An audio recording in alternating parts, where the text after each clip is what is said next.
Hello guys, very good evening. तो आज का जो टॉपिक है, this is a very innovative topic. और ये रिसेंटली ये इनिशिएटिव और ये जो मेथड है, ये हम लोगों ने अपनाया है। It is called coir geo textile and its significance, कि ये कॉयर जियो टेक्सटाइल जो टर्म है, ये क्यों न्यूज़ में है और इसका क्या सिग्निफिकेंस है। So it's basically a new method. So let's see क्या है इसमें। Coir geo textile, National Rural Infrastructure Development Agency (NRIDA) has announced that Coir geotextiles will be used for constructions of rural roads under the Pradhan Mantri Gram Sadak Yojana (PMGSY) third phase. So guys, जैसा आपको दिख रहा है यहाँ पे, it is the third phase of प्रधानमंत्री ग्राम सड़क योजना. Before this, first and second phase have already been implemented. तो national rural infrastructural development agency ने अनाउंस किया है कि कॉयर जियो टेक्सटाइल नाम का एक जो सब्सटेंस है, इसको हम यूज़ करेंगे for in the construction of rural roads. तो ये कॉयर जियो टेक्सटाइल होता क्या है?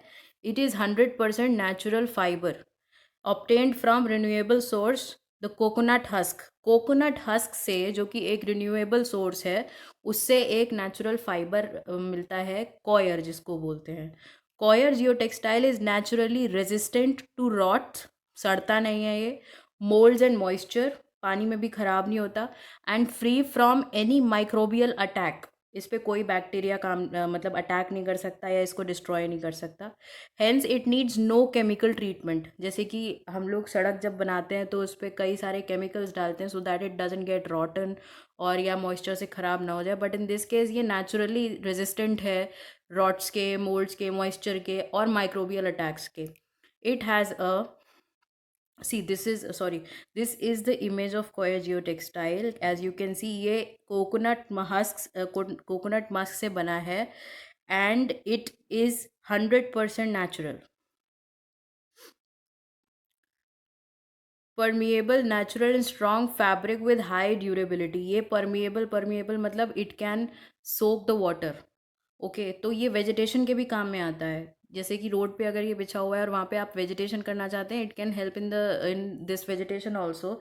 नेचुरल है सबसे अच्छी बात, and it is derived from a renewable source, and it is a strong fabric with high durability because it is resistant to rotting, molds, moisture and microbial attacks. So obviously ये बहुत durable है और highly resistive है।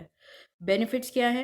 It has permeable, natural, strong fabric with high durability, which I explained already. It protects the land surface and promotes quick vegetation. Land surface को ये protect करता है और क्विक वेजिटेशन को प्रमोट करता है। It is totally biodegradable, best part is it doesn't harm the environment, ये अपने आप डिग्रेड हो जाता है and helps in soil stabilisation में भी हेल्प करता है। It can dissipate the energy of flowing water and absorb the excess solar radiation. This is an additional point, dissipate energy of flowing water, dissipate करता है energy को, flowing water की energy को, और सोलर रेडिएशन को absorb कर लेता है।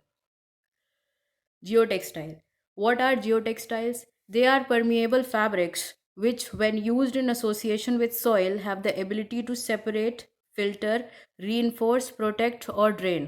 फिर से सुनिए, परमिएबल फैब्रिक्स जो कि सॉइल के साथ जब यूज़ होते हैं तो इनमें एबिलिटी होती है सेपरेट, फिल्टर, रीइंफोर्स, प्रोटेक्ट और ड्रेन करने की। These are typically made from polypropylene और polyester.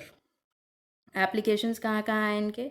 They support many civil engineering applications including roads, airfields, railroads, embankment, retaining structures, reservoirs, canals, dams, bank protection, coastal engineering and construction site, silt fences और geo tube.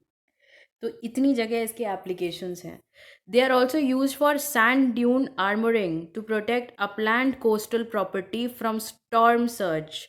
Sand dune armouring के लिए भी use किए जाते हैं, जिससे कि storm surge से हम अपलैंड कोस्टल प्रॉपर्टी को प्रिजर्व कर पाएँ, वेव एक्शन से भी प्रिजर्व कर पाएँ एंड फ्लडिंग से भी प्रिजर्व कर पाएँ। They are used as matting to stabilize flow in stream channels and swales. Matting की तरह use कर सकते हैं। They can improve soil strength at a lower cost. Soil strength को improve करता है lower cost पे than convention soil nailing. सो जाहिर सी बात है, if it improves the soil strength तो सॉइल इरोजन से भी ये काफ़ी हद तक हमें बचाएगा. And soil is important for vegetation and everything. Now let's take a look on what is Pradhan Mantri Gram Sadak Yojana. This is the third phase, so it is written 3 here. Pradhan Mantri Gram Sadak Yojana. Features of Pradhan Mantri Gram Sadak Yojana. Third, under PMGSY third scheme, it is proposed to consolidate 1,25,000 kilometer road length in the states. इतना kilometre का road का length बनेगा states में. It involves consolidation of through routes and major rural link connecting habitations to Gramin agricultural markets. Habitations यानी जहाँ पे habitats हैं लोगों के, to Gramin agricultural markets which are also abbreviated as grams. Higher secondary schools and hospitals. So basically ये जो roads है ये कहाँ कहाँ कनेक्ट करेंगे? हैबिटेशंस को Gramin agricultural markets, higher secondary schools and hospitals को कनेक्ट करेंगी. और जो लेंथ है वो कितनी है? 1,25,000 kilometre road length. The funds would be shared in the ratio of 60-40 between the center and the states for all states except for 8 northeastern states and Himachal Pradesh and Uttarakhand, for which it is 90-10.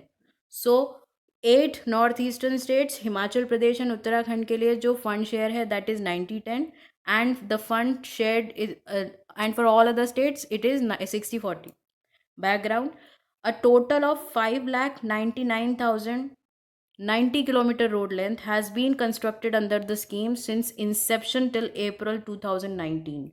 So itna kilometer road has already been constructed under this scheme since till April 2019, inclusive of Pradhan Mantri Gram Sadak Yojana phase 1, Pradhan Mantri Gram Sadak Yojana phase 2, and road connectivity project for left wing extremism area. This is abbreviated as RCPLWEA scheme. सो ये 3 schemes के अंदर हम लोगों ने already 5,99,090 kilometre road length बना ली है till April 2019. Thank you guys. अगर आपको मेरा वीडियो प्रोडक्टिव और इन्फॉर्मेटिव लगा है तो please do like my video and subscribe to my channel by clicking the bell icon in order to stay updated for more such videos. I hope आपको ये video अच्छा लगा और इन्फॉर्मेटिव भी लगा एग्ज़ाम पॉइंट ऑफ व्यू से. Please do subscribe to my channel. It will be a great motivation. Thank you.